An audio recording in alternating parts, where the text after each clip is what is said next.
Robot सास। शहर में रिश्तों की कमी और अपनों के प्यार की कमी लगभग हर घर में है। किसी को अकेलापन अच्छा लगता है तो किसी को ये काटने दौड़ता है। देखो राधा, तुम भले ही गांव की हो, लेकिन यहाँ शहर में सभी को साथ लाकर रखना पॉसिबल नहीं है। हाँ, लेकिन प्लीज किसी को तो बोलो हम लोगों के साथ रहें। तुम सारा दिन ऑफिस और मैं घर पर पकती रहती हूँ। अरे तो किसी सहेली को बुला लिया करो, बातें कर लिया करो। किसको बुलाऊं? कब तक बुलाऊं? तुम सासू माँ को बोलो ना आकर यहाँ रहे। ठीक है, बात करता हूँ मैं उससे। रवि ऑफिस चला जाता है और अपने दोस्त से कहता है, यार बीवी ने माँ को शहर बुलाने की जिद कर रखी है। अब सोच रहा हूँ कि ऑफिस से दूर जाकर कहीं कोई घर ले लो किराए में। अब 2 कमरे का मकान तो पास में महंगा ही पड़ेगा ना। पर यार गांव की लड़कियों को शहर शादी करके लाओ तो यही दिक्कत होती है। वो लोग समझ ही नहीं पाती कि शहर की जिंदगी कितनी मुश्किल है।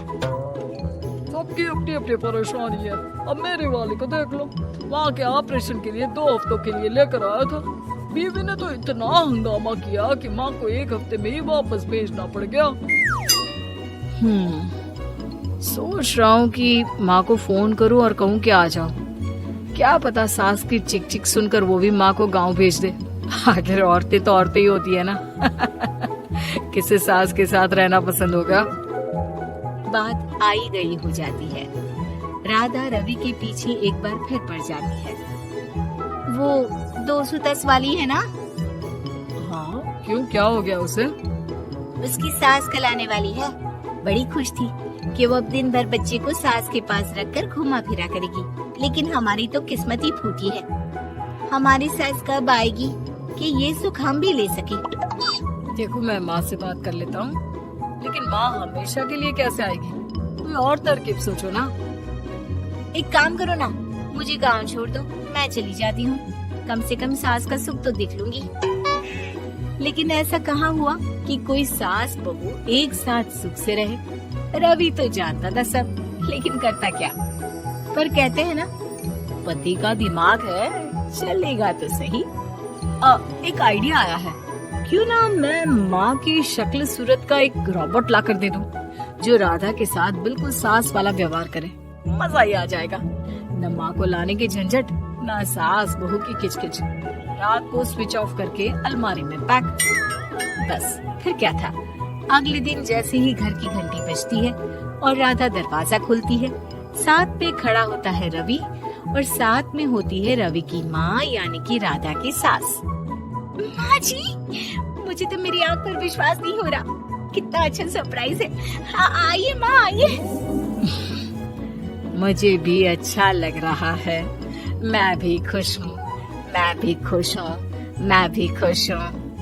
दरअसल रोबोट सास की बैटरी ढीली होने के कारण वो एक वाक्य को रिपीट करने लगती है। माँ जी इतनी खुश है कि बार बार दोहराए जा रही हैं कि खुश है, खुश है। मैं अभी पानी लाती हूँ। राधा पानी लाने जाती है कि पीछे से रवि सास की बैटरी टाइट कर देता है और ऑर्डर का प्रोग्रामिंग ऑन कर देता है। पानी लाओ, चाय लाओ, खाना लाओ, मेरे बाल झाड़ो, मेरे कपड़े धो, मेरी चप्पल कहाँ है, लेकर आओ। अरे ठीक है माँ जी, सब ला रही हूँ। मैं जानती हूँ रवि आपको प्रोग्रामिंग करके लाया ना कि आप मुझे तंग कर दे और मैं आपको जाने को बोल दूँ। नहीं माँ जी, इस बार मैंने भी कमर कस रखी है। प्रोग्रामिंग कैसी लैंग्वेज यूज कर रही हो? माँ का रोबोट थोड़ी ना है जो मैं प्रोग्रामिंग करूँगा। अरे मजाक कर रही हूँ। माँ तो माँ होती है, मैं जानती हूँ। राधा सास के साथ खुश रहती है। वो उनके साथ बातें करती, घूमने जाती और आसपास के लोगों से मिलवाती। लेकिन एक दिन, अरे कभी तुम लोगों को लड़के नहीं देखा। इतनी तो तू मैं माँ बेटी में भी हो जाती है, लेकिन तेरी सास तो बिल्कुल ताना नहीं देती। हाँ ये तो है, ताना तो नहीं देती, लेकिन ऑर्डर बड़े बड़े देती है। अरे ना मानना, 2-4 ऑर्डर अपने आप ठीक हो जाएंगी। तभी देखेगा असली रंग। कौन सा तेरे बुलाने पर आई है, बेटे के बोलने पर आई होगी बुढ़िया। बात तो सही है, लेकिन यार कोई बात नहीं ना। सास लड़ाई करे भी तो कोई परेशानी नहीं है। अपना ख्याल भी तो रखती है। ये तो है, लेकिन तेरी सास तो बिल्कुल नहीं लड़ती, ये कैसे? खैर मुझे क्या।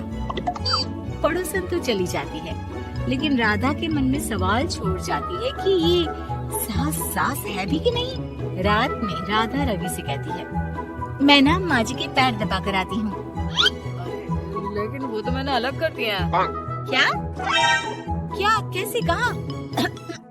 नहीं, मेरा मतलब कहा कभी माँ का पैर गांव में रहा करता था, तो मैंने काट कर मतलब माँ को शहर ले आया ना। Okay okay. रवि चैन की सांस लेता है कि चलो कुछ तो बहाना मिला, लेकिन कब तक? रवि रोज माँ के पैर दबाने के बहाने रॉबर्ट को कमरे में ले आता और डिसमेंटल करके रख देता। एक रोज, मैं आज माँ जी की कोई बात नहीं मानूंगी, देखती हूँ कैसे नहीं लड़ती।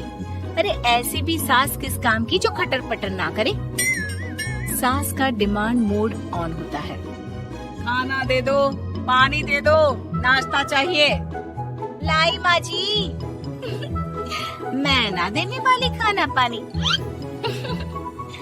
लेकिन समय बीतता जाता है, दोपहर और फिर शाम और फिर रात। बहू सास को कुछ नहीं देती, लेकिन रॉबर्ट सास कुछ नहीं कहती। रात को जब रवि घर आता है, राधा रो रही होती है। अरे क्या हो गया? तुम्हारी माँ ने मुझसे लड़ाई की, खूब खरी खोटी सुनाई। मैंने तो आज सुबह से खाना भी नहीं खाया है। रवि समझ जाता है कि राधा झूठ बोल रही है, क्योंकि खरी खोटी वाली प्रोग्रामिंग तो उसने की ही नहीं थी। मैं माँ से बात करता हूँ, तुम परेशान मत हो। रवि रॉबर्ट माँ को लेकर कमरे में चला जाता है। वो उसे डिसमेंटल करके रख ही रहा होता है कि राधा, चलकर देखती हूँ माँ जी कहीं रवि को मेरे खिलाफ भड़का तो नहीं रही है। वो जैसे ही कमरे के अंदर जाती है, डर जाती है। सास के पुर्जे पुर्जे अलग थे। रवि, ये क्या है? ये माँ रॉबर्ट थी, तुमने ऐसा क्यों किया रवि? कुछ नहीं राधा, मैंने जितना अपने दोस्तों से सुना था कि शादी के बाद वैसे तो सब ठीक रहता है, लेकिन जब माँ और बीवी लड़ते हैं तो पति का बुरा हाल कर देते हैं। और मैं ना सुकून से रहना चाहता था, बस इसलिए।